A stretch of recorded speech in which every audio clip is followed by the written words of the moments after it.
Wag po! Tama na po pa! Masakit po! Diyos ko, Philip, tama na. Parang awa mo na. Huwag mo saktan si Justin. Parang awa mo na. Tumigil ka, Alice! Kung ayaw mong pati ikaw, masaktan ko! Pakiusap naman, huwag mong saktan ang anak natin. Ano bang kasalanan niya at sobra-sobra naman yata yung ginagawa mo? Kaya ganyan yan eh. Konsentidor ka kasi. Ayan, lumaking basagulero. Sa hanggang ngayon ba, ipipilit mo pa rin paniwalaan ko yung kasinungalingan mo, ha, Alice? Alam mo sa sarili mo, hindi ko tunay na anak yung batang yan. Buntis ka na nung ipakasal ka sa akin ng mga magulang mo. Kung hindi lang kailangan ng pamilya namin yung pera nyo, hindi sana ako nakakulong sa kasunduang to. Ano pong ibig niyo sabihin? Ma, ano pong sinasabi ni Papa? Please, Philip, huwag mo sabihin yan. Hindi, Alice. Oras na para malaman ng batang yan na isang kasinungalingan lang ang lahat ng ito. Hindi ko siya anak dahil isa siyang bastardo. Ipinako mo lang siya sa akin. Pinikot niyo ako. Simula ngayon, Justin, wag mo na akong tatawaging Papa. Naririndi ako. At mas lalong nang gagalaiti ako sa galit dahil sa ginawa niyang malandi mong ina. Diyos ko, Philip. Mabibigat ang paang iniwan ng 40 anyos na si Philip ang mag-ina. Wala namang nagawa pa ang 38 anyos na si Alice nang sabihin yun ng asawa sa harap ng kanyang anak. Hindi niya akalain sa ganitong paraan maibubunyag ang kanyang nakaraan. Ma, hindi naman po totoo yung sinabi ni Papa, di ba? Di ba? Ma, please, sagutin mo ako. Sorry, anak. Patawarin mo ko. Hindi totoo yan, Ma. Bawiin mo. Pilit na inaabot ni Alice ang anak. Ngunit umiiling lang si Justin habang umaatras palayo sa kanya. Umiiyak na rin ito at ipiniksi ang braso mula sa balak na paghawak niya. Hindi, Ma. Hindi! Dali-daling tumakbo palabas ng bahay si Justin habang umiiyak. Nag-alala naman dito si Alice. Justin, anak! Saan ka pupunta? Justin! Justin! Hindi akalain ni Justin na ganito ang matutuklasan niya tungkol sa kanyang pagkatao. Tila isang panaginip yon. Isang bangungot. Noon niya rin napagtanto na kaya pala malamig ang pakikitungo sa kanya ng kinikilalang ama na si Philip ay dahil hindi pala siya nito tunay na anak. Maalwa ng pamumuhay na kinamulatan ng 19 anyos na si Justin. Kaya naman kapag may problema siya, ay takbuhan niya ang mga barkadang may sinabi sa buhay. Sa hotel muna tumuloy si Justin. Nagpasa siyang hindi muna uuwi sa kanilang bahay dahil galit pa rin siya sa kanyang ina. Dahil sa paglilihim nito sa tunay niyang pagkatao. Kinagabihan ay pumunta siya sa isang bar, kung saan naroon ang kanyang mga kaibigan. Ibinuhos niya na lamang sa alak ang init ng ulo. Maya-maya pa ay tumayo siya upang pumunta sa dance floor at naghanap ng babaeng matitipuhan. Hanggang sa may isang babaeng sumabay sa kanya sa pagsayaw. Nangaakit ang mga mata nitong ipinulupot ang mga braso sa kanyang batok. Agad na nag-init ang katawan niya nang magdikit ang kanilang mga katawan. Kaya naman hindi na nagpatumpik-tumpik pa si Justin. Niyaya niya ang 18 anyos na si Rhea palabas ng bar na yon at dinala sa hotel na kanyang tinutuluyan. Doon ay nagsalo sila sa isang mainit na tagpo. Nang matapos ang kanilang makamundong gawain, ay pareho silang basang-basa ng pawis. Pabagsak na humiga si Justin sa kama at humiga rin sa tabi niya ang babae. Umuna nito sa braso niya at isiniksik ang katawan sa kanya. Hindi ko akalaing ako nakauna sa'yo. Ganun na pa talaga kalandi ang tingin mo sa akin? Hindi naman. Yung galawan mo kasi parang ang liberated eh. Parang alam na alam mo na yung ginagawa mo. Kaya nga kita pinatulan eh. Kasi akala ko sanay ka na sa ganito. Akala ko may experience ka na. Ako pa lang pala ang nakaka-home run sa'yo. Grabe ka naman sa akin. Hindi ko napigilan ang sarili ko. Nang makita kita, na-attract agad ako sa'yo. Para kang magnet. Saka curious rin kasi ako dahil sa mga barkada ko. Tinutukso kasi nila ako dahil yun nga, sa aming lahat, ako lang ang walang experience. Sus, gwapong-gwapo ko naman sa akin eh. Pero, Rhea, gusto ko, akin ka na talaga. Total, ako naman ang nakauna sa'yo eh. Tutuhanin na lang natin to. Nakakapagod din kasi makipag-fling. Yung ibang mga babae kasi, kahit na sinabi ko namang hanggang doon lang kami, naghahabol pa rin. Dahil sa pangyayaring yon, ay pinanindigan ni Justin ang nangyari sa kanila ni Rhea. Niligawan niya ito at hindi kalaunan ay naging kasintahan niya rin. Tuluyan na rin siyang umalis sa bahay nila at umupa sa isang apartment. Doon ay malaya nilang nagagawa ni Rhea ang mga makamundong gawain na uso ngayon sa mga kabataan. Babe, kailan mo ba kasi ako ipapakilala sa family mo? Gusto ko kasi maging legal na tayo sa relasyon natin. Ayokong nagtatago. Alam mo naman yun, di ba? Chill lang, babe. Darating din tayo dyan. Eh ano kasi, may conflict pa sa bahay eh. Pero malita problema lang naman yun. Kapag naayos na nila mama, promise, ipapakilala kita kagad sa kanila. Okay, sige. Sabi mo aasahan ko yan ah. Pero ano bang issue nyo sa bahay nyo? If you don't mind lang naman. Tungkol lang sa legal matters. Pero hayaan mo na, maayos rin yun. Kung hindi, di wala na akong magagawa. Okay. Pero sana matanggap ako ng parents mo, no? Babe, kahit naman hindi ka nila tanggap eh, wala pa rin silang magagawa. Mahal kita eh. Saka, ako naman ang makikisama sa'yo, hindi sila. Kaya wala kang dapat na ipangamba. Talaga lang ah. Pero alam mo babe, miss ko ng mga magulang ko. Kaya nga gusto ko nang ma-meet ang parents mo. Eh kasi, namimiss ko ang aruga ng mga magulang. Naku, wala kang aasahan sa kanila. Nakangusong nagkibit balikat na lang si Rhea. Saka yumakap kay Justin. Nang madama ni Justin ang pagdampi ng malambot na katawan ng nobya sa kanyang katawan, ay may nabuhay na naman sa kanya. Kaya naman muli ay nagsalo sila sa isang mainit na tagpo. Tuwing magkasama sila, ay natural na ang ganong gawain sa pagitan nila. Halos doon na nga rin tumira si Rhea sa apartment niya. Isang araw ay nagtaka si Justin nang may marinig na katok sa pinto ng kanyang apartment. Linggo kasi at kapag ganong araw ay hindi sila nagkikita ni Rhea. Umuwi kasi ito sa kanila tuwing Sabado at Linggo. Ngunit nagulat na lamang si Justin nang bumungad sa kanyang harapan ng inang si Alice. Isang malakas na sampal ang isinalubong sa kanya ng kanyang ina. Ano bang ginagawa mo sa buhay mo ha, Justin? Bakit hindi ka na pumapasok? Nag-drop out ka na raw. Anak naman, huwag mo itapon ang kinabukasan mo. Bumalik ka na sa bahay, please, anak. Bakit? Dahil ba sa ginawa nyo, akala nyo hindi masisira ang kinabukasan ko? Ma, sirang-sira na ako. Hindi ko kilala ang sarili ko. Hindi ko alam ang pinagmulan ko. Ina kita pero hindi ko malang nakilala ang tunay kong ama. Anak, patawarin mo ko. Pero hindi mo na kailangan pang malaman kung sinong ama mo. Iniwan niya ako habang ipinagbubuntis kita. Iniwan niya na tayo, Justin. Kaya bakit mo pa siya hahanapin? Kung ganon, hayaan nyo na rin lang ako. Umalis na po kayo ma, habang may kaunti pa akong respeto sa inyo. Wala nang nagawa pa si Alice nang sabihin yun ng anak. Alam niya kasing hindi niya mapipilit ang anak na bumalik sa kanilang bahay.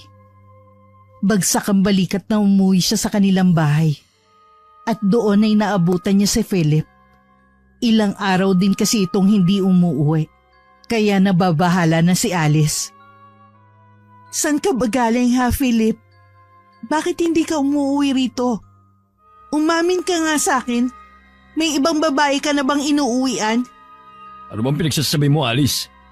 Saka ano bang pakialam mo, ha? Huwag ka umasta na parang may pagmamahal sa pagitan natin dalawa. Dahil pareho nating alam na pinakasal lang ako sa'yo dahil kailangan. Hindi dahil mahal natin ang isa't isa. Ang sakit mo naman magsalita, Philip. Sa tagal ng pagsasama natin, Hindi mo pa rin pala ako nagawang mahalin. Hindi talaga, Alice. Ang mga magulang lang naman natin na may gusto nito, hindi ba? Hindi mo rin naman ginusto ito. Kaya huwag ka ng ipokrita. Sabihin mo na kung anong gusto mong sabihin, Philip. Kung masaya ka na sasaktan mo ko, sige. Hahayaan kita. Pero sana wag mong saktan ang anak ko dahil wala siyang kasalanan dito. Ewan! Bahala kayo sa buhay nyo! Narinig na lamang ni Alice ang pabagsak na pagsara ng pinto ng kwarto ni Philip. Nanlulumong napaupo na lamang siya sa sofa. Hindi niya akalaing ganito ang kahahantungan ng pagpayag niya na maikasal sa lalaking hindi niya naman talaga mahal. Ginawa lang naman kasi niya yun dahil yun ang nais ng kanyang mga magulang. Nang malaman kasi ng mga to na tinakbuhan siya ng dating nobyo nang malamang buntis siya, ay katakot-takot na sermon ang inabot niya. Muntikan pa nga siyang masaktan ng kanyang ama. Sakto naman nung mga panahong yon, ay kinailangan ng amigo ng kanyang ama ng pantubos sa lupang isinanla nito. At dahil nga malaking halaga yon, ay nagawa nitong manipulahin ng kaibigan upang mailigtas ang pangalang iniingatan ng kanyang pamilya mula sa kahihiyan. Nagawa ng kanyang ama na ipakasal siya sa anak ng kaibigan nito. Dahil sa desperado na mga magulang ni Philip, ay pumayag ang mga ito sa plano ng kanyang ama. Batid niya na ang pamilya nila ang dahilan ng hinanakit at galit ni Philip sa kanya. Pero aminin man niya o hindi, nahulog na rin ang loob niya sa lalaki di kalaunan. Ngunit pilit niya itong sinupil dahil alam niyang tanging pagkamuhi lang ang nararamdaman sa kanya ni Philip. Nang mga sumunod na araw ay hindi na naman umuwi si Philip. Kaya naman napagpasyahan ni Alice na muling bisitahin ang anak na si Justin. Ngunit isang hindi kaaya-ayang sitwasyon ang dinatnan niya ron. Si Justin ang nagbukas ng pinto. Walang pang itaas na damit at tanging boxer shorts lang ang suot. Saka naman lumabas sa banyo ang isang babae. Nakatapis lang ng tuwalya at halatang bagong ligo. Justin, sino ang babae niyan? Ma? Girlfriend ko po, si Rhea. Hayo po, tita. Girlfriend? Hindi mo naman sinabi sa akin na may nobya ka na. Kailan pa? Bago pa lang naman po kami, Ma. Bago pa lang? Pero pinapupunta mo na rito sa apartment mo? Babe, uuwi na muna siguro ako. Ha? Bakit naman, babe? Dito ka lang. Akong bahala. Ma naman, pwede bang huwag ka mag-iskandalo rito? Nakakaya sa mga kapitbahay. Eh kayo ng babae mo, hindi ba kayo nahihiya sa mga pinagagawa nyo? Mga bata pa kayo, pero ano tong ginagawa nyo? Tumalim ang titig ni Justin sa kanyang ina. Umigting ang panga niya at tuluyan ng kumulo ang dugo niya dahil sa mga sinabi ng kanyang ina. Talaga ba, Ma? Bakit?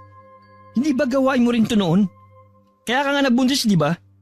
Kaya ka rin pumayag na ipakasal kay Philip para iligtas ang sarili niyo sa kahihiyan. Kasi tinakbuhan kayo ng lecheng ama ko. Justin, wala ka na ba talaga respeto sa akin? Nanay mo ko! Kung gusto mong irespeto kita, Ma, kailangan mo rin kaming irespeto. May sarili akong desisyon ka, pwede ba? Hayaan mo na ako. Please naman anak, umuwi ka na sa atin. Sige na. No, Ma. Hindi ako uuwi sa atin. Hindi na. Kaya pwede ba? Umalis na kayo rito. Tumulo ang luha sa mga mata ni Alice dahil sa pagpapalaya sa kanya ng anak. Nang makalabas siya, ay niyakap naman ni Justin si Rhea. Babe, mukhang hindi ako tanggap ng mama mo. Paano na yan? Huwag kang mag-alala. Wala pa rin naman siya magagawa eh. Saka matanda na ako. May sarili na akong desisyon. Kaya nga nag-decide na akong bumukod eh. Para hindi niya na panghimasukan ang mga desisyon ko sa buhay ko. Pero babe, mama mo pa rin siya. Bakit? Nagpakain na ba siya sa akin? Eh halos puro trabaho na nga lang ang inaatupag nun eh. Sino yung Philip, babe? Stepfather mo? Oo eh. Walang kwenta kong stepfather. Pareho lang sila ni Mama. Ewan ko nga ba kung bakit hindi sila nagkapalagayan ng loob. Sa tagal ng pagsasama nila, Hindi talaga sila tinubuo ng pagmamahal para sa isa't isa. Magkaiba nga sila ng kwarto eh. Ganon? Bakit parang nag-i-stay pa rin sila sa iisang bahay? Para saan? Ewan ko nga sa dalawang yun. Ang gulo ng lahi. Hayaan na nga lang natin. Wala naman akong pakialam sa kanila eh. Buhay nila yon, kaya bahala sila. Oh, magbihis ka na. Maliligo lang ako. Sa labas na lang tayo kumain. Okay, babe. Samantala, maagang uuwi ng bahay si Philip. Balisa siyang nag-drive. Kahit kasi sa opisina niya, ay nagsisimula na siyang makaramdam ng kakaiba. Para bang laging may bumubulong sa kanya, kahit wala naman siyang ibang kasama. Madalas din siyang hindi pinapatulog ng mga bangungot niya gabi-gabi. Nang makarating sa kanilang bahay, ay napansin niyang parang may nakatayo sa balkonahin ng kanyang kwarto. Madilim sa parting yon, kaya hindi niya masyadong maaninag. Pero sigurado siyang isa yung babae base sa figura nito. Agad na gumapang ang kaba sa dibdib niya. Kinusot niya ang mga mata. At nang muling tumingin sa balkonahe, wala nang babae. Baka dahil lang sa pagod kaya kung ano-ano na lang nakikita ko. Mahina pang sinampal-sampal ni Philip ang magkabilang pisngi bago bumusina. Kaagad namang lumabas ang katulong at pinagbuksan siya ng gate. Pagpasok niya pa lang sa bahay, ay nabungaran niya na kaagad si Alice. Nakaupo sa sofa sa sala, habang may hawak na kupita ng wine. Hindi ka na naman umuwi kagabi. Kung gusto mo nang umalis dito sa bahay, sige. Umalis ka. Siguruhin mo huwag ka nang babalik. Bakit? Nakahanap ka naman ng lalaking pakikisamahan kaya tinataboy mo na ako? Good for you. Bakit? Ayaw mo nun? Malaya ka nang gawin ang gusto mong gawin. Kung akala mo ganun mo ko kadaling mapapalis dito, nagkakamali ka. Sa loob ng ilang taong nasadlak ako rito, hindi ko nagawang bumuo ng sarili kong pamilya nang naayon sa gusto ko. Tapos paalisin mo ko ng ganun-ganun lang? Nagkakamali ka, Alice. Dalhin mong lalaki mo rito kung gusto mo. Pero hindi ako aalis sa pamamahay na ito. Kung mamamatay akong hindi masaya, dapat ikaw rin. Ginusto mo to, hindi ba? Pwes, magtiis ka. Matatalim na tingin ang ipinukol ni Philip kay Alice bago niya ito iniwan para tumungo sa kanyang kwarto. Dahil sa pagod, ay hindi na siya nag-abala pang magbihis. Naghubad na lang ng sapatos saka sumampa sa kama. Ilang sandali lang, ay iginupo na nga siya ng antok. Ngunit isang bangungot ang biglang dumalaw sa kanya. Nagsimula siyang pagpawisan ng butil-butil at nanlalamig ang buo niyang katawan dahil sa takot. Pabaling-baling ang ulo niya sa kaliwat kanan habang pilit niyang hinahabol ang kanyang hininga. Wag! Maawa ka! Patawarin mo na ako. Hindi ko sinasadya. Maniwala ka. Hindi! Wag! Wag! Wag! Nang maulinigan ni Alice ang mga sigaw na galing sa kwarto ni Philip, ay agad siyang napatakbo papunta ron. Ngunit nang subukan niyang buksan ang seradura ng pinto, ay nakalak yun mula sa loob. Kaya naman kinantok niya na lamang yun. Philip! Philip, ano nangyayari? Philip! Ngunit walang sagot mula sa lalaki. Patuloy lamang ito sa pagsigaw ng pagmamakaawa. Aligagang tinungo ni Alice ang sariling kwarto upang hanapin ang master key ng kwarto ni Philip. Nang makita ito, ay dali-dali siyang bumalik roon para buksan ang pinto. Ngunit nagimbal siya sa kanyang nakita. Nakadukwang si Philip sa gilid ng kama at sumusuka ng kung ano.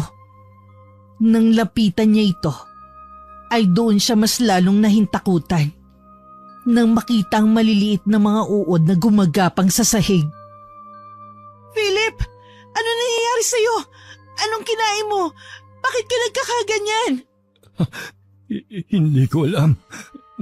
Nanaginip lang ako ng masama kanina tapos Tapos yan na. Kailangan na natin pumunta sa ospital, Philip. Hindi na normal yung nangyayari sa'yo. Ayoko, Alice. Pagod na ako. Gusto ko na magpahinga. Pero Philip, Pwede ba, Alice? Huwag kang umastang may pakialam ka sa akin. Itigil mo na yung pagpapakita ng tao mo dahil hindi bagay sa'yo. Tila punyal na tumarak sa dibdib ni Alice ang mga salitang binitiwan ni Philip. Nais lang naman niyang tumulong. Pero iba ang pakahulugan nito sa ginagawa niya. Kaya naman hindi na lang siya kumontra pa nang makita niyang bumalik na sa pagkakahiga ang asawa at tumalikod pa sa gawin niya. Isang buntong hininga ang pinakawalan niya bago tuluyang nilisan ng kwartong yon at pumasok sa sariling kwarto. Dahil sa alak na ininom kanina, ay mabilis naman siyang naigupo ng antok. Kinabukasan na isang malakas na sigaw ang nagpabalikwas kay Alice. Galing ulit yun sa katabing kwarto. Sa kwarto ni Philip. Kahit pa kagigising at bahagyang magulo ang buhok, ay dali-daling tinungo ni Alice ang kwarto ng asawa. Niwala pa nga siyang suot na sapin sa paa, ngunit hindi niya yun inalintana. Pagbukas niya ng pinto, ay muling tumambad sa kanya ang kaawa-awang sitwasyon ng asawa. Nakadukwang muli ito sa gilid ng kama at nagsusuka. Malayo pa lang ay nakita niyang gumagalaw ang mga bagay na yun sa sahig. At nang lapitan niya, ay ganun na lamang ang kanyang pagkabigla. Philip, Diyos ko, mga linta! Philip, ano ba kasi nangyayari sa'yo? Bakit ganyan ang laman ng sikmura mo? Alice, hindi ko na kaya. Ang sakit ng tiyan ko. Pakiusap, tumawag ka ng ambulansya. Lupay-pay ang katawang bumalik sa pagkakahiga si Philip. Subalit muli siya napadukwang sa gilid ng kama nang muli na naman siyang sumuka. Tila itim na lupa yun na may mga bulate. Nandidiri at nahihintakutang bumalik si Alice sa kanyang kwarto para kunin ang cellphone at humingi ng tulong. Ilang minuto pa ang lumipas bago dumating ang isang ambulansya. Mabilis inakay ng mga hospital personnel si Philip palabas ng bahay. Habang si Alice naman ay mabilis na nag-asikaso ng sarili at nagbihis. Sumunod siya sa ambulansya gamit ang sariling sasakyan. Kahit pa kasi wala talagang ugnayan ng dalawa, ay naaawa pa rin siya rito. Isinailalim si Philip sa ilang mga laboratory test. Ngunit laking pagtataka niya nang walang mabasang findings sa mga doktor hinggil sa karamdaman nito. Maging ang mga doktor ay nagtataka rin kung bakit naging ganun ang resulta ng pag-e-examine nila kay Philip. Nanlulumong na paupo si Alice sa upuang katabi ng higaan ni Philip. Kasalukuyang natutulog ng payapa ang lalaki. Pansin niya ang paghumpak ng mga pisngi nito.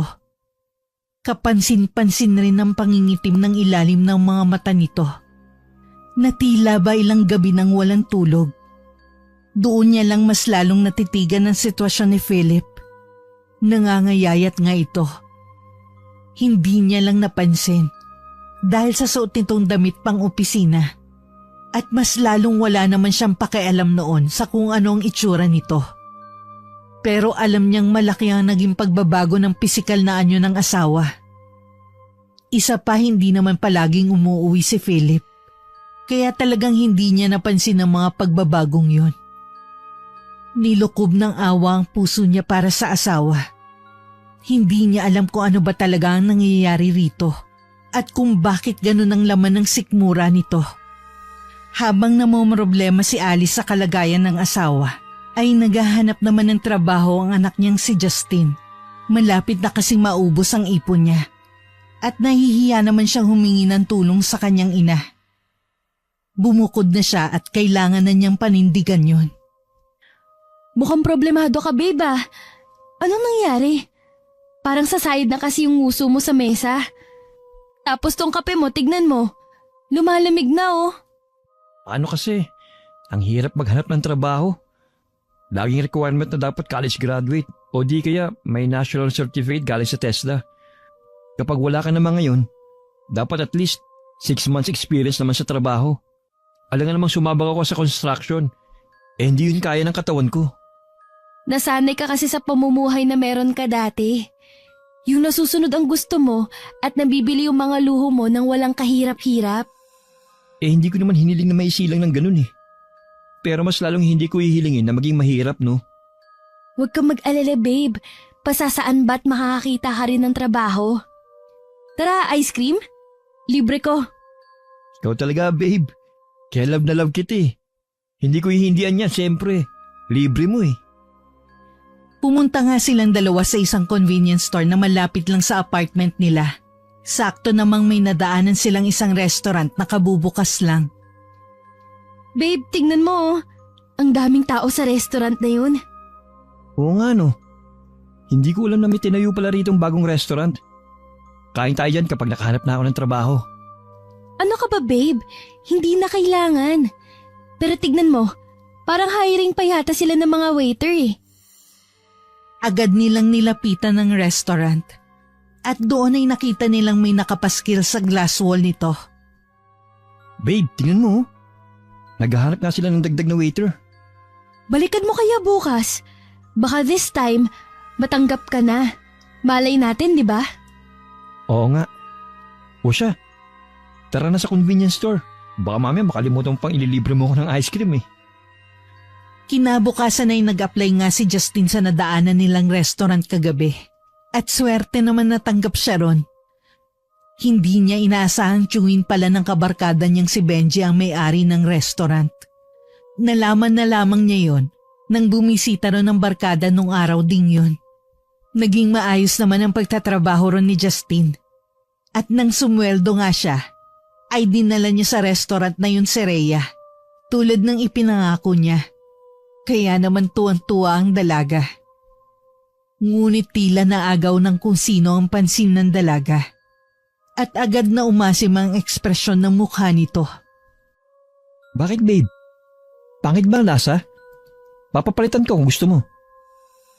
Hindi, babe. Masarap to. Kaso nga lang, ang sarap tusukin ng mata ng iba dyan. Ha? Yung babae, ayun oh. Workmate mo siya, di ba? Panay tingin dito eh. Nakakairita na. Si Fiona. Huwag ka na magalit. Pagsasabihan ko lang mamaya. Ano, uwi na lang tayo? Parang wala ka na kasi sa mood eh. Ipabalot na lang natin ang mga to kasi sayang eh. Sa bahay lang natin kainin. Ay, mabuti pa nga. Nakakawalang gana kasi yung babaeng yun eh. Nang mga sumunod na araw, ay panay ang overtime ni Justin dahil nagkasakit ang isa nilang katrabaho. Kaya naman naisip niya na saluhin na lang ang shift nito sa restaurant.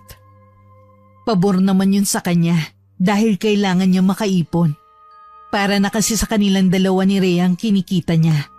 Saka tinutulungan niya rin ang dalaga sa pag-aaral nito. Nang mag-break time siya, ay agad niyang tinawagan ng nobya. Alam niya kasing mag-aalala ito kapag hindi siya nakauwi agad. Hello babe? Saan ka uwi ngayon?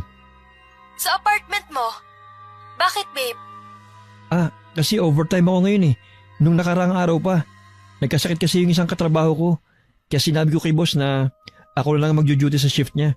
Buti nga pumayag si boss eh. Ganun ba? Pero mag-iingat ka dyan ha. Baka kasi ma-overfatigue ka na niyan sa sobrang workaholic mo. Huwag ka mag-alala babe. Para sa atin din naman to eh. O paano? Mag-iingat ka rin ha. Yung pinto siguraduhin mo nakalak bago ka matulog. Sige, bababa ko na to. I love you. Yes, sir. Hindi alam ni Justin na mga sandaling yon ay nakikinig pala si Fiona sa usapan nila ng kanyang nobya.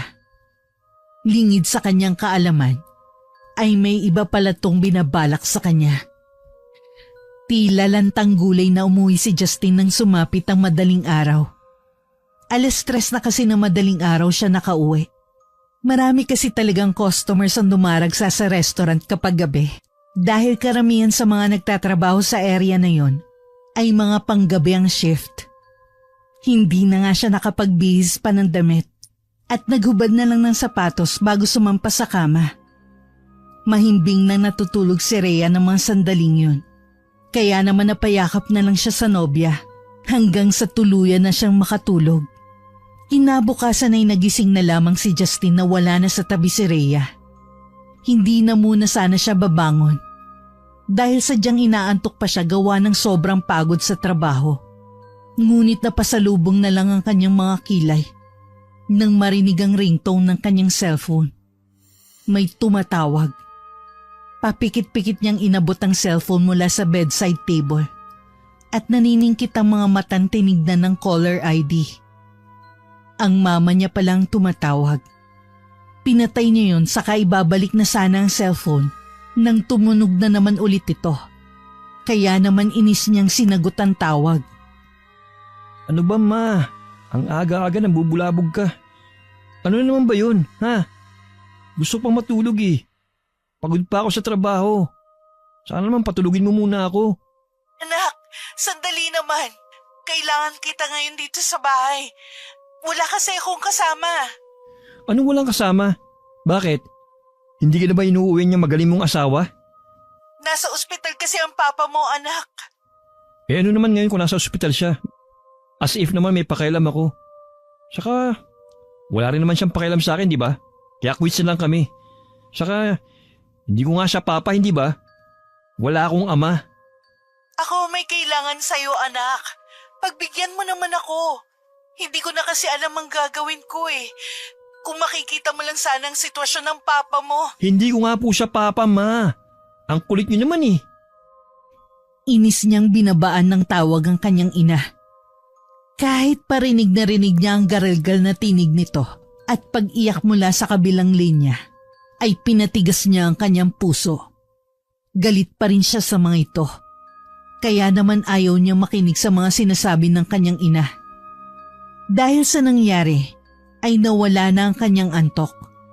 Doon ay nadatnan niya si Rhea na nagluluto sa may kusina. Good morning, babe. Ang aga mo namang nagising. Ay, may epal kasing sumira sa tulog ko eh. Pero hayaan mo na nga. Magkakape na lang ako. Kumain ka na rin. Ito pinagluto na kita. Pero hindi na kita masasabayang kumain ha. Kailangan ko nang umalis eh. Sige, okay lang. Ingat ka ha. Thanks, babe. Hinalikan pa siya ng nobya sa labi bago tuluyang umalis. Doon naman ay nakadukdok siya sa lamesa dahil talagang inaantok pa siya. Inubos niya na lang ang tinimplang kape saka tumungo sa banyo upang maghilamos at mag-toothbrush. 3 oras pa kasi bago ang duty niya, kaya magpapaantok na lang sana siya habang nanonood ng movie sa TV. Ngunit hindi pa man niya nakakalahati ang pinanonood, ay may narinig naman siyang katok mula sa pinto. Nangunot ang kanyang noo sapagkat wala naman siyang inaasahang bisita. Imposible naman si Rhea yun dahil mamayang hapon pa ang uwi ng nobya. Kabisado niya na kasi ang schedule nito, kaya alam niya. Tinatamad na lamang niyang tinungo ang pinto, saka pinagbuksan kung sino mang nasa labas. Laking gulat niya naman nang makita kung sino ang kanyang bisita. Si Fiona yun. Magsasalita pa sana siya ngunit walang ano-ano ay biglang pumasok ang babae. Saka siya kinabig at sinunggaban ng halik. Hindi na siya nakahuma pa at tila natuod na sa kinatatayuan. Hindi na nga rin siya nakapagpigil pa at tuluyan na nagpatianod sa init na nagsisimulang numukob sa kanyang katawan. Sa puntong yon, hindi naman inaasahan ni Justin na mas maaga palang makakauwi si Rhea sa kanyang apartment. Nahuli sila nito. Kaya naman ay natigilan na lamang si Justin at biglang napahiwalay ang labi sa pagkakahalik kay Fiona. Ang sumunod na nangyari na tagpuan na lamang niyang sabu-sabunot ni Rhea sa buhok si Fiona. Walang hiya kang babae ka! Sabi ko na nga ba't higad kay hayop ka? Ikaw pa talagang may lakas na loob na pumunta rito para matikman ang boyfriend ko! Ang lakas ng apog mo! Babe, teka lang! Bitiwan mo si Fiona! Huwag kang makialam dito, Justin! Isa ka pa eh! Mamaya tayo magtutuos pagkatapos ko sa bruhang to! Rhea naman, bata yan eh.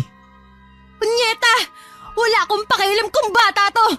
Kailangan niyang maturuan ng leksyon dahil makati siya! Hoy! Ikaw na babae ka! Naririnig mo ako? Kung nangangati ang katawan mo, ipakamot mo sa cactus! Huwag sa boyfriend ko, malandi ka! Nahirapan si Justin na pigilan si Rhea sa pananakit kay Fiona. Sampal, sabunot, suntok, kahit ano'y ginagawa ni Rhea sa dalaga. Habang nakakubabaw pa rito, nakikita niya rin kung paano malagas ang ilang hibla ng buhok ni Fiona dahil sa tindi ng pananabunot ng kanyang nobya sa babae. Nang hindi na niya talaga maawat ang girlfriend, ay tumawag na siya ng security. Dalawa silang umawat sa nobya kaya naman nakatakbo pa alis si Fiona. Kahit nakatakas at nakaalis na si Fiona sa kanilang apartment, ay tuloy pa rin ang pagsisigaw ni Rhea. Babe, akala ko ba nasa school ka? Bakit bigla kang umuwi? Umuwi ako kasi may nakalimutan ako. Pero hindi ko inaasahan na ganito pala ang madaratnan ko rito. Mabuti na lang pala't nakalimutan ko yung folder ko. Kung hindi ko pa malalaman na pinagtataksilan mo na pala ako. Babe naman, walang ganun. Hindi kita pinagtataksilan. Kung hindi, kitang-kita ko ngang naglalaplapan kayo. Walang iya! Diyan pa talaga sa may pintuan ha, Justin? Hindi niyo man lang nagawang pumasok? Proud na proud ba kayo at talagang ibinabalandra niyo ang ginagawa niyong kataksilan? Ang kapal naman ng mukha niyo! Babe! Hindi ko akalaing gagawin mo to sa akin, Justin. Paano mo to nagagawa, ha? Alam mo, naaatim na saktan ako. Samantalang wala naman akong ginawa kundi mahalin ka. Nagsimula nang umiyak si Rhea sa harapan ni Justin. Kaya naman napayakap na lamang si Justin sa kanya. Patawarin mo ako, babe. Sorry, dahil nagpadala ako sa babaeng yun. Hindi ko naman ginusto yun eh. Nagulat na lang ako dahil bigla niya akong hinalikan pagbukas ko ng pinto. Hindi ginusto? Nagulat? Huwag mo akong daanin sa mga salita mong yan. Ganyan naman kayo eh. Hindi kayo marunong makontento. Babe naman, patawarin mo na ako. Pakiusap naman oh. Sige na, babe. Ngunit biglang tumayo si Rhea at kumawala mula sa yakap ni Justin. Marahas na pinahid ng babae ang mga luhang rumaragasa sa mga pisngi nito. Nakaluhod si Justin na niyakap ang mga binti ng nobya. Ngunit pilit itong kumakawala mula sa kanya. Ito ang unang beses na nalaman kong kaya mong gawin sa akin to, Justin. Hindi ko alam kung ito ba ang unang pagtataksil mo sa akin. Rhea naman, pinagdududahan mo ba akong nambababae? Bakit? Hindi ba? Nagawa mo nga to, di ba? Paano naman ako makakasigurong hindi mo to ginagawa dati? Babe, hindi kita niloloko, promise. Wala akong ginagawang masama, maniwala ka. Hindi ko alam, Justin. Hindi ko na alam. Hindi ko alam kung kaya pa kitang paniwalaan. Alam mo namang mag-isa na lang ako sa buhay, di ba? Kaya mahirap na sa akin na magtiwala pa sa'yo. Dahil sinira mo na ang tiwala ko, Justin. Siguro, mas mabuti pang mag-call off na muna tayo. Kailangan ko muna mag-isip-isip. Napako na lamang ang tingin ni Justin sa pintuang nilabasan ng kanyang nobya. Hindi siya makapaniwalang mangyayari to sa kanya. Pinilit niyang gawin ng tama. Pero ayun, at nagapi pa rin siya ng tukso. Huli na para magsisi siya dahil iniwan na siya ni Rhea. At hindi niya alam kung babalikan pa siya nito. Wala mang ganay, pinilit pa rin niyang mag-asikaso upang pumasok na sa trabaho. Na-late pa nga siya ng 20 minutes. Mabuti na lamang at hindi siya pinagalitan ng kanyang amo. Sa halip ay tinapik na lamang ng boss niya ang kanyang balikat. Mabuti na lamang din at day off ni Fiona, kaya hindi sila nagkita sa restaurant. Baka kasi hindi niya matansya ang babae at masinghalan niya dahil sa ginawa nitong panggugulo sa kanila ng girlfriend niya. Pagkatapos ng duty nila, ay nagkayayaan na naman ang kanyang mga katrabaho na uminom. Palibasa kasi closing ang shift ng mga to, kaya malalakas ang loob na magpakalasing. Hindi sana siya sasama. Ngunit naisip niya baka magmukmuk lang siya sa apartment pag uwi. Kaya naman minabuti na lang niyang sumama sa kanila. Pero ang hindi niya inaasahan ay nang sumunod si Fiona sa bar kung saan sila umiinom. Para makaiwas ay nagpaalam siyang uuna na pero pinigilan siya ng mga kasama. Bumuntong hininga na lamang siya bago muling lagyan ng alak ang kanyang shot glass.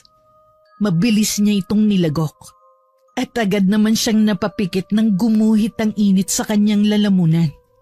Hanggang sa kanyang sikmura, tinawanan pa nga siya ng isang katrabaho at sinabing maghinay-hinay dahil mahaba pa ang gabi at hindi naman siya mauubusan ng alak.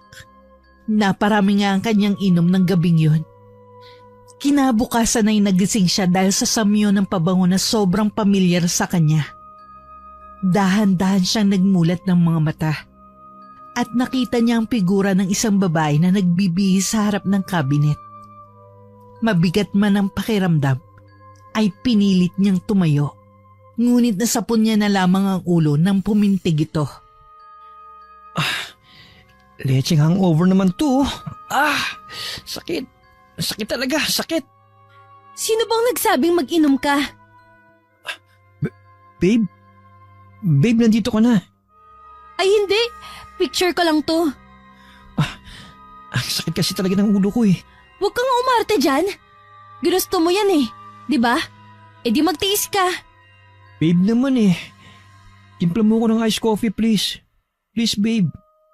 Kung ako sa'yo, bumangon ka na dyan at maligo. Lagyan mo ng yelo yung panliligo mo para mawala yung pamimintig ng ulo mo. Iced coffee muna. Kagigising ko pa lang eh. Sige, basta lumabas ka. Sa kusina ko ibibigay ang iced coffee mo. Parang bata namang tumayo si Justin at mabilis na naglakad palabas ng kwarto. Pakiramdam niya ay biglang nawala ang sakit ng ulo niya dahil sa presensya ng kanyang nobya. Nakaupo na siya sa harap ng mesa nang lumabas mula sa kwarto si Rhea at nakabihis na ng school uniform nito. Ipinagtimpla siya nito ng kapeng hinihingi niya at ipinagluto ng almusal. Pasalamat ka, wala akong dalang kahit ano pag-alis ko kahapon. Kung nadala ko lang ang mga gamit ko, hindi na ako babalik dito. Sus! Love mo lang talaga ako kaya mo ako binalikan. Aminin mo na. Aminin mo. Uy, ngingiti na yan. Idinaan na lang sa biro ni Justin ang problema nilang dalawa ng kanyang nobya. Wala naman nagawa si Rhea at napangiti na lamang sa panunukso niya. Pasalamat ka, mas matindi pa rin ang pagmamahal ko sa'yo kaysa sa galit ko. Basta ito lang ang tatandaan mo, Justine. Huwag ko lang malaman-laman na may ginagawa ka na namang kabalbalan kasama ng babaeng yun. Kakalbuhin ko talaga kayong dalawa. Trust me, babe. Iiwasan ko na talaga si Fiona. At huwag mo na ngang mabanggit-banggit ang pangalan niya kapag magkasama tayo. Naaalibadbaran ako eh. Yes, ma'am.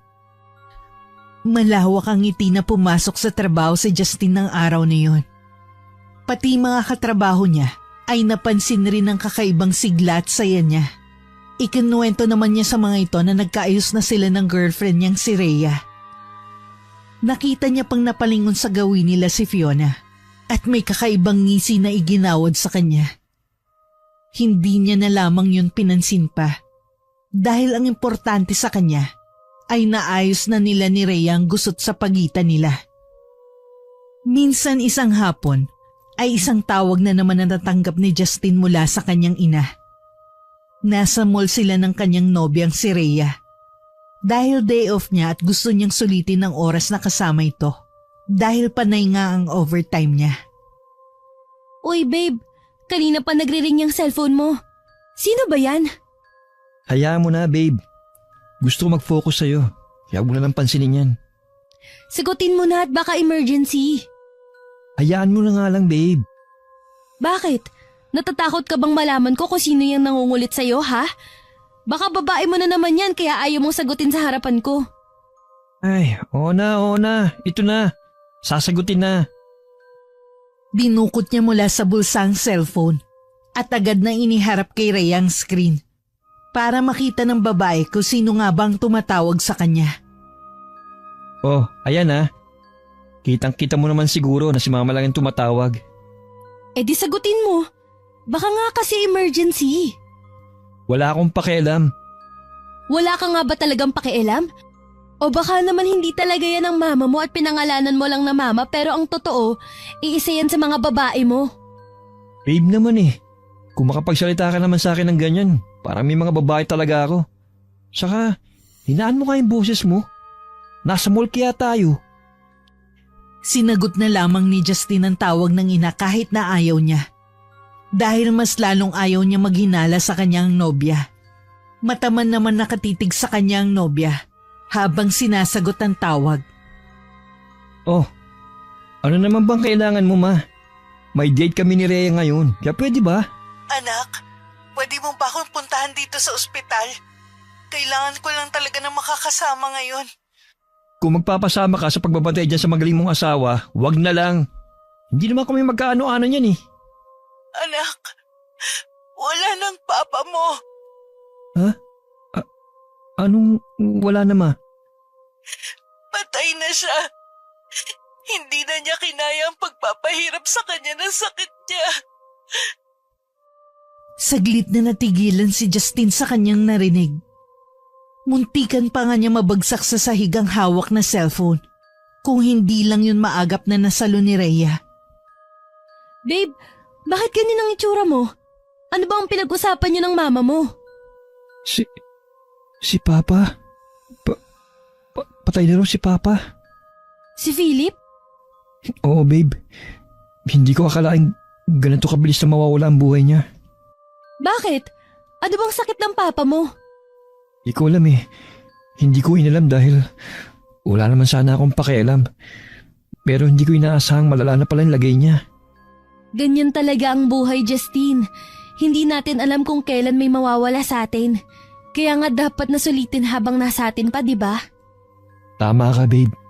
Pwede mo ba akong samahan sa ospital? Kailangan kong puntahan si mama eh. Sure, babe. Okay lang. Tara! Nang malaman ni Justin kung nasang ospital ang kanyang ina, ay agad siyang pumunta roon kasama si Rhea.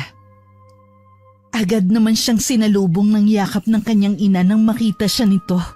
Umiyak ito sa kanyang mga bisig at hinayaan na lamang niya ang ina na ilabas ang kalungkutan sa pagpanaw ng asawa. Akala ko ba hindi mo minahal si Papa, ma? Bakit ka nasasaktan ng ganyan? Anak, kahit hindi naman naging maganda ang pagsasama namin ni Philip, asawa ko pa rin siya.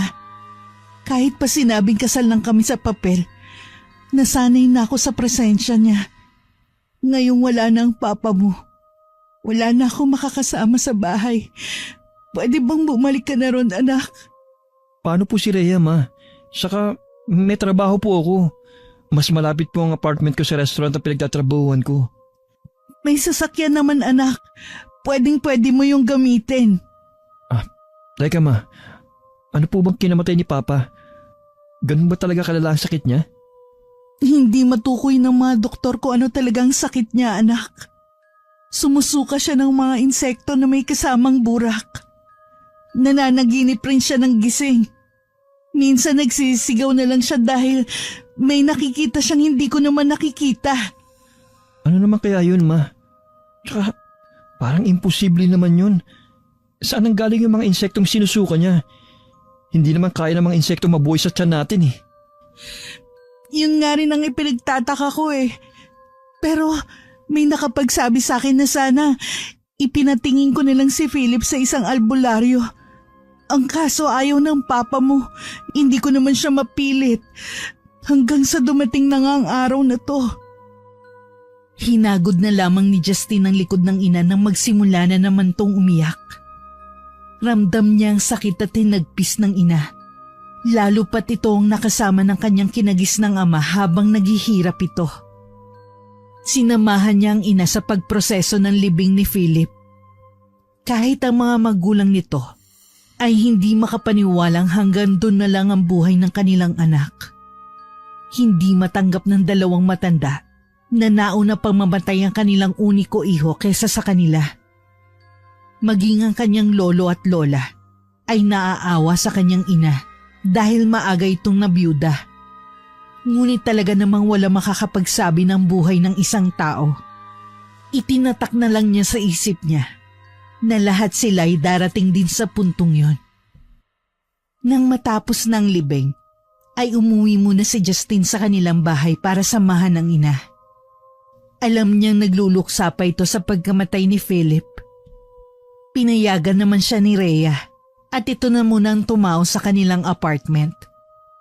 Isang linggo rin si Justin sa bahay niyon at minsan ay sinasama niya si Rhea para naman may kausap din ng kanyang ina. Tanggap na kasi ni Alice si Rhea dahil batid ditong wala naman itong magagawa kung paghihiwalayin pa silang dalawa ng nobya. O anak, papasok ka na ba sa trabaho? Opo, Ma. O ito, dalhin mo to para sa lunch mo mamaya. Ma naman eh. Restaurant po yung pinagtatrabuhan ko. Maraming pagkain dun. Kaya hindi mo na ako kailang pabaunan.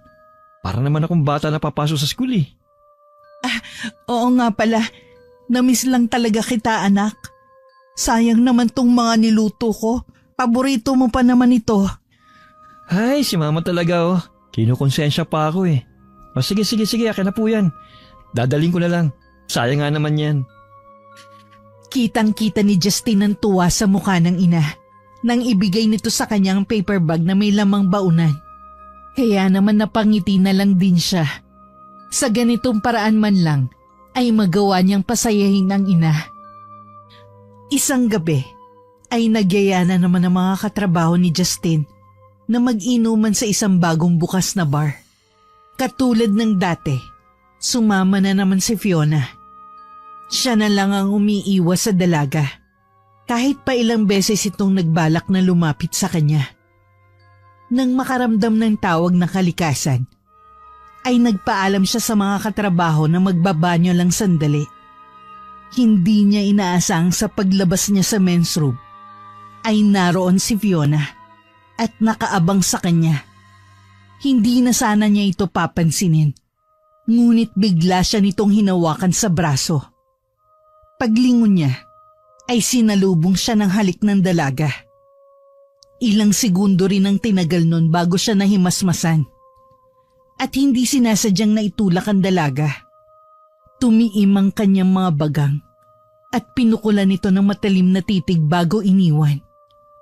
Nagpaalam na lamang siya sa mga katrabahong mauuna ng umuwi dahil wala na siya sa mood.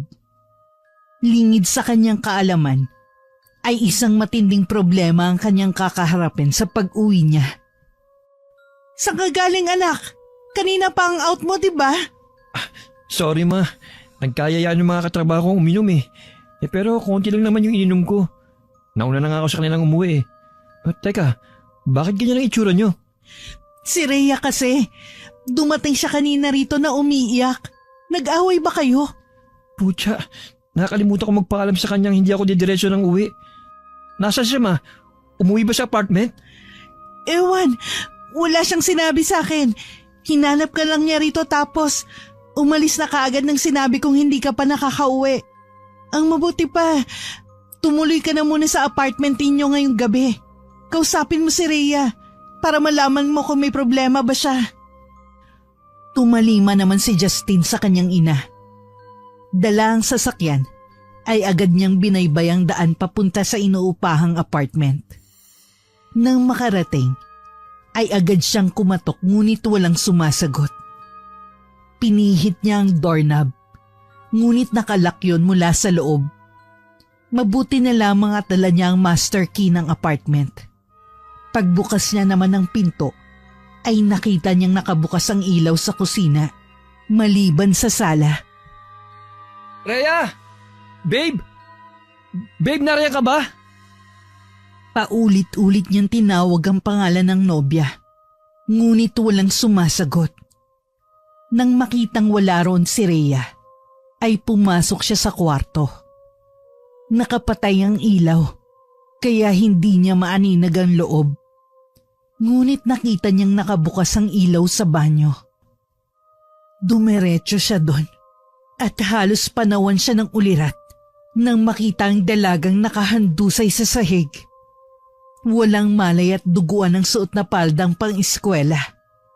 Namumutla ang mukha sa kalabi nito at pawisan pa ang buong katawan. Noon niya napansing hindi pa nakakapagbihis si Rhea, buhat na manggaling sa university na pinapasukan. Patuloy pa rin ang pag-agos ng dugo mula sa babae kaya naman kinarga niya ito upang dalhin sa kotse. Saglit lang, babe. Kapit lang. Dadalhin kita sa ospital. Walang sinayang na oras si Justin. Nang makapasok sa backseat si Rhea, ay mabilis niyang pinaharurot ang sasakyan papunta sa ospital. Mabuti na lamang at nakarating sila ron ng ligtas. Kahit pa halos paliparin na niya ang sasakyan sa bilis ng kanyang pagpapatakbo. Agad siyang nagpatulong sa mga hospital personnel at inasikaso naman agad sila ng mga ito. Nang maipasok na si Rhea sa emergency room, ay saka naman niya tinawagan ng kanyang ina. Ilang sandali pa ay dumating na rin ito at niyakap siya. Ano ba nangyari kay Rhea, anak? Hindi ko po alam, May. Pagdating ko sa apartment, nakita ko lang siya nakabulagtas sa sahig ng banyo tapos duguan. Hindi ko alam kung anong ginawa niya sa sarili niya, Ma. Natatakot ako. Baka kung anong mangyari sa kanya, Ma. Naihilamos na lamang ni Justin ang 2 palad sa kanyang muka habang pilit na pinatatatag ang sarili. Saka naman lumabas ang doktor na sumuri kay Rhea. Doon nila napag-alamang dinugo si Rhea dahil sa sobrang stress. 1 buwang buntis pala ang nobya. Ngunit sa kasamaang palad ay nakuna nito. Napasuntok na lamang si Justin sa pader dahil sa labis na paghihinagpis. Hindi niya alam na buntis na pala ang nobya niya. Ang masaklap pa ay hindi niya pa malalaman kung hindi nangyari to sa dalaga. Walang nagawa ang kanyang ina kundi pakalmahin siya dahil pinagtitinginan na sila ng ibang mga tao. Napadaos-dos na lamang ang binata saka mahinang humagulgol dahil sa mga nalaman. Hindi ko mapapatawad ang sarili ko, Ma. Hindi. Habang buhay kong dadali ng sakit na ito sa dibdib ko. Dahil hindi ko man lang nagawang alagaan ang mag-ina ko. Tahan na, anak. Hindi mo ginusto ang nangyari. Walang may gustong makunan si Rhea. Naging mabuti kang boyfriend kay Rhea at alam ko yun. Kahit na, Ma. Hindi ko man lang naitanong kay Rhea kung may dinaramdam ba siya o kung may problema siya. Masyado ako nakafocus lang sa trabaho kaya kahit mga sintomas ng pagbubuntis niya, hindi ko man lang nahalata. Napabuntong hininga na lamang ang ginang, saka muling niyakap ang anak. Sa mga sandaling yun, alam niyang walang ibang salita ang makakapagpagaan sa loob nito. Umaga na nang magising si Rhea. Nailipat na rin ito sa isang private room. Nang maramdaman ang paggalaw ng dalaga, ay saka lang rin nagising si Justin. Babe, gising ka na. Anong nararamdaman mo? May masakit ba sa'yo? Nagugutom ka ba? Nauuhaw? Sa kabila ng maraming tanong na yun ng binata, ay isang tanong rin mula sa kanyang nobya ang nakapagpatigil sa kanya. Ang baby ko! Anong nangyari sa baby ko? Nanlulumo namang napatitig sa dalaga si Justin at hindi na nga niya napigil ang mga emosyong rumaragasa sa kanyang dibdib. Sorry, babe. Sorry. Anong ibig mong sabihin, Justin, ha? Sumagot ka! Ngunit tanging paghikbi lang ang naisagot ni Justin. Doon na nagsisigaw si Rhea at pilit na tinatanggal ang swerong nakakabit sa kamay niya. Nasa ganun silang sitwasyon nang dumating si Alice. Anak, ano nangyayari? Rhea, huwag mong tanggalin yan, iha. Pakiusap kumalma ka, iha. Nagulantang na lamang si Alice nang biglang sampalin ni Rhea si Justin. Sunod-sunod na sampal ang pinakawalan ng dalaga at wala itong pakialam kung saan man tamaan ng binata. Mga hayop kayo! Mga manloloko! Minahal kita pero ito ang igaganti mo sa akin! Wala kang puso! Iha, ano bang pinagsasabi mo? Sinong manloloko? Iha, kumalma ka at pag-usapan natin to ng maayos. Huwag kang makialam dito kung ayaw mo pati ikaw madamay. Hindi mo ba alam kung anong ginawa nitong magaling mong anak, ha? Niloko niya ako! Niloko niya ako, Tita Alice! Babe, tama na. Please. Pakinggan mo muna ako. Pag-usapan natin to.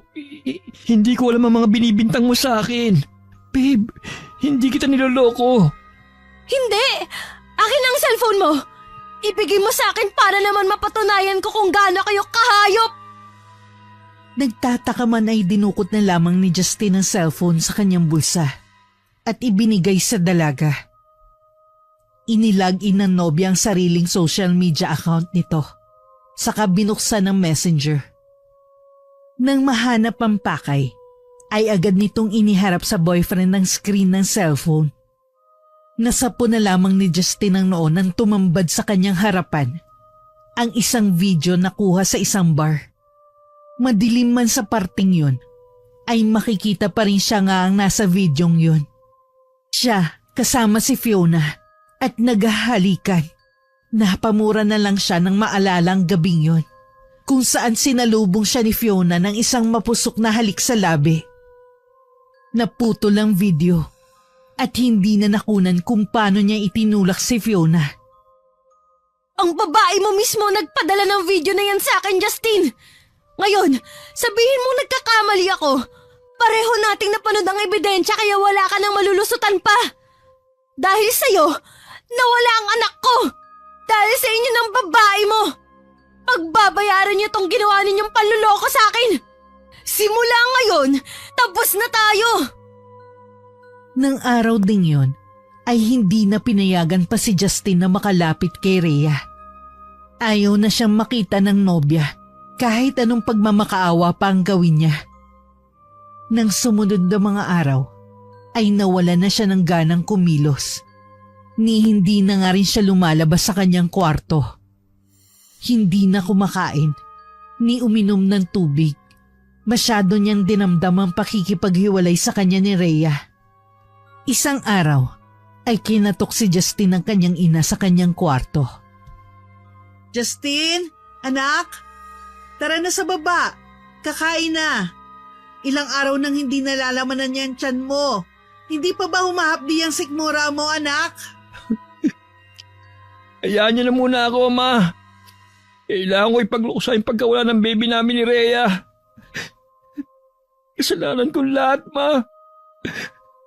Kasalanan ko kung bakit pati si Rhea nawala sa akin. Anak naman, lumabas ka nga muna riyan. Pag-usapan natin to. Hindi makakabuti kung magmumukmuk ka lang dyan sa silid mo kaya pakiusap. Halika na. Tanging paghikbi lang ni Justin ang naririnig ng kanyang ina sa kwarto.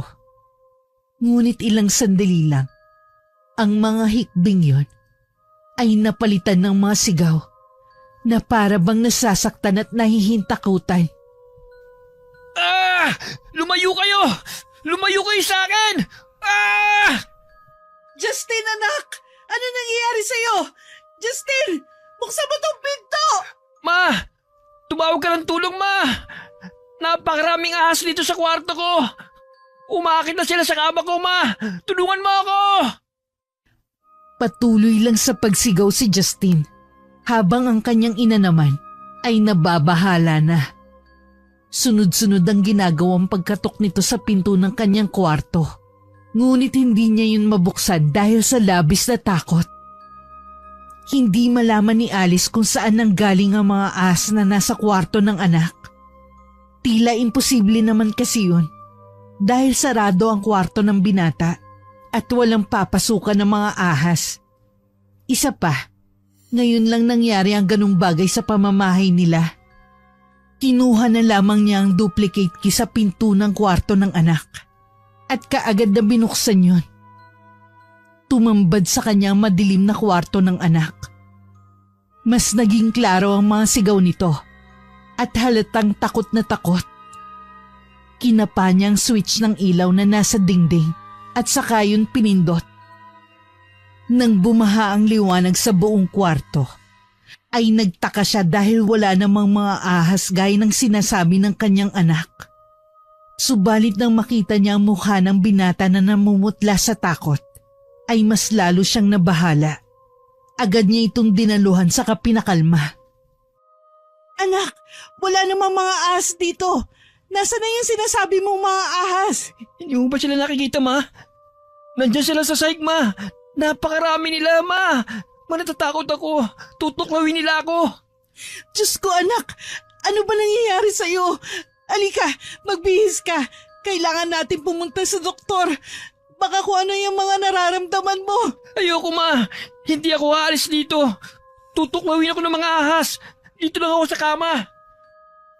Tuluyan na nga napaiyak si Alice sa isiping baka nasisiraan na ng bait ang kanyang anak dahil sa labis na pagdadalamhati. Sinamahan niya na lang ang anak hanggang sa makatulog ito dahil sa pagod sa kakasigaw at kakaiyak. Napagpasyahan naman niyang tawagan na lamang ang doktor upang ito na lang ang pumunta sa kanila. Kailangan na kasing masuri si Justin dahil hindi na talaga normal ang mga kinikilos nito. Ngunit kinagabihan, habang tahimik na ang gabi at tulog na ang lahat, ay naalimpungatan siya dahil sa malakas na pagsigaw. Nang pakinggan niya ang pinagmumulan nun, ay agad siyang napatayo. Dumiretso sa kwarto ng anak at doon ay tumambad sa harapan niya ang isang pamilyar na pangyayari. Pangyayaring naging laman ng kanyang bangungot sa nagdaang mga gabi pagkatapos mamatay ng kanyang asawang si Philip. Nakadukwang si Justin sa gilid ng kama nito habang sumusuka ng maitim at mabahong likido na may kasamang mga buhay na bulate. Napatakip na lamang si Alice ng kanyang bibig dahil sa nasaksihan. Diyos ko, Justin, ano nangyayari sa'yo? Ma, hindi ko na po kaya. Ang sakit na ng tiyan ko, Ma. Sobrang sakit na parang puputok. Ma, tulungan niyo po ako. Oo anak, sandali. Tatawagin ko si Cadolfo. Hindi na doktor ang kailangan natin ngayon, anak, kundi albularyo. Agad ngang tinawagan ni Alice ang albularyong ipinakilala sa kanya ng isang kaibigan. Buong akala niya ay hindi niya nakakailanganin pa ang tulong na matanda. Subalit heto at hindi siya magkanda-ugaga sa paghihintay. Halos 1 oras din ang lumipas bago niya marinig ang tunog ng doorbell. Mabilis niyang tinungo ang pinto at pinagbuksan ng matanda. Magandang gabi ho, Cadolfo. Magandang gabi rin, Iha. Nasaan ba ang anak mo? Dalhin mo na ako sa kanya at matignan ko ang sitwasyon niya. Sige ho, tuloy ho kayo. Habang naglalakad papunta sa kwarto ng binata, ay sinasabi niya sa matandang albularyo ang mga nangyari kanina. Napatangu-tangu naman ang matanda habang nakikinig. Nang makarating sa tapat ng kwarto ni Justin, ay agad itong napahinto saka bumaling sa kanya. Mabigat ang negatibong enerhiya sa lugar na ito. Dito mismo sa kwartong ito. Hindi ko pa man siya nakikita. May hinuha na ako kung anong nangyayari sa anak mo. Ho? Base sa mga kinuwento mo at sa negatibong enerhiyang nararamdaman ko sa kwartong ito, kumpirmado. Binabarang ang anak mo, Alice. Barang ho? Pero sino naman kaya ang gagawa nito sa kanya, Cadolfo? Isang taong may matinding galit at hinanakit sa kanya. Napamulagat si Alice. Isang tao lang kasi ang natitiyak niyang may galit sa anak niya. Ngunit parang ayaw niyang maniwala na makakaya nitong gawin yon. Hindi. Imposible ho yun. Hindi magagawa ni Rhea ang bagay na to. Kilala ko ho siya. Mabait siyang bata. Kahit gaano pa kabait ang isang tao, kapag nasaid at napalitan ng galit at puot ang pagmamahal na nasa puso nito, makakaya nitong gawin ang kahit na anong kanyang naisin. Nang pumasok sila sa kwarto ni Justin, ay mas lalong tumindi ang bigat na nararamdaman ng matanda. Para bang may nakamasid sa kanila, kahit pa sila lang naman ang tao roon. Sabay pang nagulat ang dalawa nang biglang bumangon si Justin at muling dumukwang. Sumuka siyang ng napakaraming itim na likido na may kasamang maliliit na ahas. Nanlulupaypay na ang binata, ngunit wala itong magawa. Dahil talagang napakaraming nais kumawala mula sa kanyang sikmura. Diyos ko, Adolfo, tulungan mong anak ko. Parang awa mo na, Adolfo. Huminahon ka, Iha. Ako na ang bahala. Nang matapos si Justin sa pagsusuka, ay muli itong humiga sa kama. Latang-lata ito at halos hindi na maimulat ang mga mata. Naliligo na rin ito sa pawis. Ay nako, halatang labis ang paghihirap ng batang ito. Namimintig ang mga ugat sa kanyang sentido at leeg. Lubog na rin ang mga mata at nangingitim pa ang ilalim ng mga ito. Napaiyak na lamang si Alice dahil sa panlulumo sa sitwasyon ng anak. Wala siyang ibang magawa kundi pagmasdan na lamang ito habang inaasikaso ni Adolfo. Nang magsimulang umusal ang dasal ang matanda, ay nakaramdam siya ng kakaibang hangin sa kwartong yon. Malamig ang hangin, ngunit pinagpapawisan siya at tila ba napakabigat ng pakiramdam niya. Nararamdaman mo ba, Alice? Napakalakas ng negatibong enerhiya na bumabalot sa salida ito. Hindi biro ang kapangyarihan ng mambabarang na yon. Hinuha ko nasa lahi talaga nila ang pagiging mangkukulam at mambabarang. Adolfo, kaya niyo ho ba? Nag-aalala na talaga ako sa anak ko eh. Kapag tumagal pa yan, mas lalo siyang manghihina. Huwag ka mag-alala, Iha. Gagawin ko ang lahat para mapagaling ang anak mo. Kailangan lang nating malaman kung sino ang mambabarang. Kung siya ba ang direktang nasaktan ng anak mo o binera lang siya upang maganti sa batang ito. Basta, kung ano man ang makita at marinig mo, huwag mo na lang pansinin. Manood ka na lang at huwag kang gagawa ng anumang ingay upang hindi ka makaabala. Naghanda ang albularyo ng mga pangontra sa tabi ng binata. Kailangan kasi nitong gamitin ang katawan ni Justin upang makausap ang mambabarang. Kailangan ng pangontra upang makasiguro silang hindi makakapanlaban ng mambabarang kapag nasa loob na ng binata ang kaluluwa nito. Itinali nila na mahigpit ang kamay at paa ng binata. Saka ito piniringan. Pagkatapos ay umusal ng isang orasyon ng matanda sa lengguwaheng Latin. Naramdaman ni Alice ang paghaplos ng malamig na hangin sa kanyang balat na siyang nakapagpatayo ng mga balibo sa kanyang katawan. Niyakap na lamang niyang sarili upang supili ng takot na nagsisimulang lumukob sa kanyang pagkatao. Ilang sandali pa ay nagpatay-sindi ang mga ilaw at nagsimulang manginig ang katawan ni Justin. Nagsusumigaw ito dahil sa labis na sakit at parang gusto na lamang ni Alice na itigil na ang lahat ng ito. Nasasaktan siya dahil sa nakikitang paghihirap ng anak. Nang tumigil ang panginginig ng binata, ay tumigil na rin ang pagpapatay-sindi ng mga ilaw. Kung sino ka man na nagpapahirap sa binatang ito, sino ka at bakit mo itong ginagawa sa kanya? Huwag kang epal-tanda. Hindi mo na kailangan malaman kung sino ako. Huwag ka na lang makisali sa gulo namin. Dahil kung hindi, idadamay na kita sa paghihirap ng lalaking to. Hindi paghihiganti ang solusyon sa lahat ng ito. Tandaan mong doble ang balik ng ginagawa mo sa binatang ito kapag natalo kita. Kaya ang mas mabuti pang gawin mo ay magpatawad at ipagpatuloy ang buhay mo. Hindi ako natatakot mamatay, tanda. Wala na rin namang mawawala sa akin. Kaya kung mamamatay man ako, isasama ko na lang tong walang yang lalaking to. Iha! Huwag mo akong matawag-tawag na Iha. Ito lang ang tatandaan mo, tanda. Kapag nalaman ko kung sino ka, yari ka talaga sa akin. Tatlo tayong bubulusok papunta sa impyerno. Hindi lubos akalain ng matanda na ganun kalakas ang kalaban niya. Nakawala ito nang walang kahirap-hirap sa katawan ni Justine. Kaya ang siste, wala pa rin silang nakuhang impormasyon tungkol sa mambabarang. Nanlalambot ang katawan ng binata ng kalagan nila ito at inihiga sa kama. Dahil sa lakas ng mambabarang, ay nahigop nito ang natitirang lakas ni Justine. Isang bagay lang ang naiisip ni Alice ng mga oras na yun, ang magmakaawa.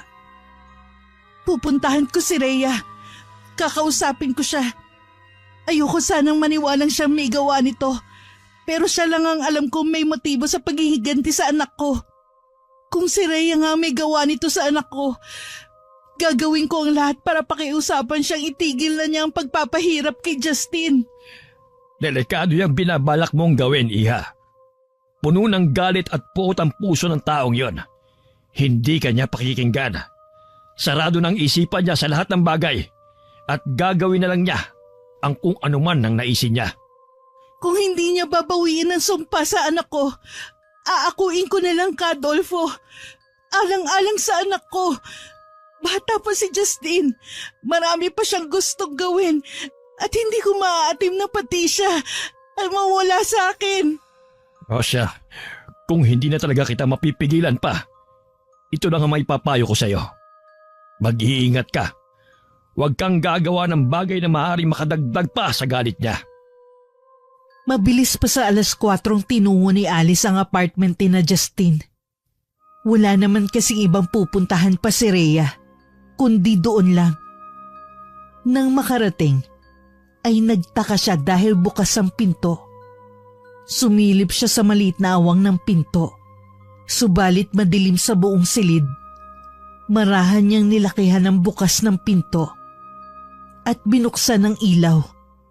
Inilibot niya ang kanyang paningin, subalit wala naman siyang nakitang kakaiba. Malinis ang buong paligid, ngunit mabigat sa pakiramdam. Tumuloy siya sa silid at pagpihit niya ng doorknob, hindi ito nakalak. Muli ay marahan niyang itinulak yon. Ngunit halos panawan siya ng ulirat nang makita si Rhea. Dilat ang mga mata na parang nakatitig sa kanya habang nakabitin sa kisame ng kwarto. Nangingitim na ang labit mga kuko nito at bahagyang namumutla ang balat. Diyos ko po! Rhea! Rhea! Bakit mo itong ginawa sa sarili mo? Bakit? Rhea! Hindi makapaniwala si Alice na yun ang madarat na niya sa pagpunta niya ron. Ilang minuto rin siyang umiyak at tumagulgol. At nang mahimasmasan, ay agad siyang tumawag ng pulis. Hindi niya kayang kunin mag-isang bangkay ng dalaga. Habang kinakausap siya ng mga pulis, ay siya namang pagtunog ng kanyang cellphone. Si Cadolfo ang tumatawag. Kaya agad siyang nagpaalam sa pulis na sasagutin muna yon. Hello, Cadolfo? Alice, Iha, madali. Nahuli ko na ang mambabarang. Ano ho? Biglang naputol ang tawag. Kaya naman tuluyan na siya nagpaalam sa mga pulis upang umuwi. Halos paliparin na niya ang kotse dahil sa labis na kaba. Hindi nga talaga kasi si Rhea may sala sa pambabarang sa anak niya, kundi ibang tao. Nang makarating sa bahay nila, ay agad niyang tinungo ang kwarto ng anak. At doon ay naratnan niya si Cadolfo na pinapahiran ng langis ang tiyan ng anak. Umuusal ito ng mga orasyon. At sa bawat pagbigkas nito ng mga kataga, ay siya namang pagsusuka ni Justine. Nakikita niya ang panghihina sa itsura ng kanyang anak. Ngunit kailangan nitong ilabas ang lahat na nasa katawan nito. Hanggang sa tumigil na nga si Justine sa pagsusuka, pinainom ni Cadolfo si Justine ng tubig na may halong asin at langis na gawa niya. Nawala ang negatibong enerhiya sa buong silid at guminhaw ang paghinga ng binata. Cadolfo, ano hong nangyari habang wala ako rito? Sinubukan ko ulit na kausapin ang mambabarang, nang sabihin sa akin ni Justin kung sino ang sa palagay niyang gumagawa nito sa kanya. Isang taong may malaking galit sa kanya at may balak na sirain siya dahil hindi nito makuha ang gusto sa anak mo. Ibinalik ko sa kanya ang ginawa niya nang malaman ko ang pangalan niya. Pagkatapos ay doon ko na siya kinausap. Siguradong hindi ka maniniwala sa mga natuklasan ko, Iha. Hindi na nakaimik si Alice dahil sa mga revelasyong ito ni Cadolfo. Pansin mo ba kung bakit magkatulad ang nangyari kay Justin at sa asawa mo? Dahil iisa lang ang may gawa nun sa kanila. Ipinaghihiganti ng dalagang yon ang kanyang ate. Naging kalaguyo pala ng asawa mo ang ate niya. At nakipaghiwalay si Philip nang malamang buntis na ito. Ang masaklap, nagpakamatay ang ate niya kaya naiwan na lang siyang mag-isa. Uli lang lubos na pala ang dalagang yon at sila mag-ate na lang ang magkasama sa buhay. Kaya nagawa niyang barangin ang asawa mo. Tinarget naman niya si Justin nang malaman niyang may kaugnayan ng anak mo kay Philip. Alam mo ba kung bakit pinagpatuloy niya ang paghihiganti kay Justin? Dahil nalaman niyang anak mo siya. Ang totoo, hindi na kay Justin siya naghihiganti, kundi mas dahil sa'yo. Ho? Anong ibig niyong sabihin? Ikaw talaga ang gustong gantihan ng babaeng yon. Naniniwala siyang kung hindi dahil sa'yo, buhay pa sana ang ate niya at magkapiling pa sana ito at ang asawa mo. Yun nga lang, dahil sa paghihiganti niyang ito, marami ang nadamay. Diyos ko, paano ko to sasabihin kay Justin pag-gising niya? Adolfo, nagpatiwakal ho pala si Rhea. Huli na nang makarating ako ron. Patay na siya. Muling humagulgol si Alice dahil sa mga nangyayari sa pamilya niya. Hindi niya akalaing mangyayari ito sa kanila. Ang sira nilang pamilya ay mas lalo pang nasira dahil lang sa isang pagkakamali. Nalaman ni Alice na si Fiona nga mambabarang. Ang babaeng kahalikan ni Justin sa video na pinakita ni Rhea sa kanila. Nang sumunod na araw ay pinuntahan niya ang restaurant kung saan ito nagtatrabaho. Subalit muli lamang siya nagimbal nang malaman mula sa isang waiter na patay na si Fiona. Ayon dito, namatay yon dahil sa pagsusuka ng napakaraming itim na likido na may kasamang maliliit na ahas at sandamakmak na buhay na bulate. Lumobo rin ang tiyan nito at nang dadalhin na sana ito sa ospital, ay bigla na lang yung pumutok. Dahilan upang tuluyan na malagutan ng hininga ang dalaga. Tunay nga ang paghihigante ay hindi kailanman magre-resulta ng mabuti. Ang isang pagkakamali ay hindi na dapat tumbasan ng isa pang pagkakamali. At ang kasamaan ay hindi kailanman magwawagi. Wakas.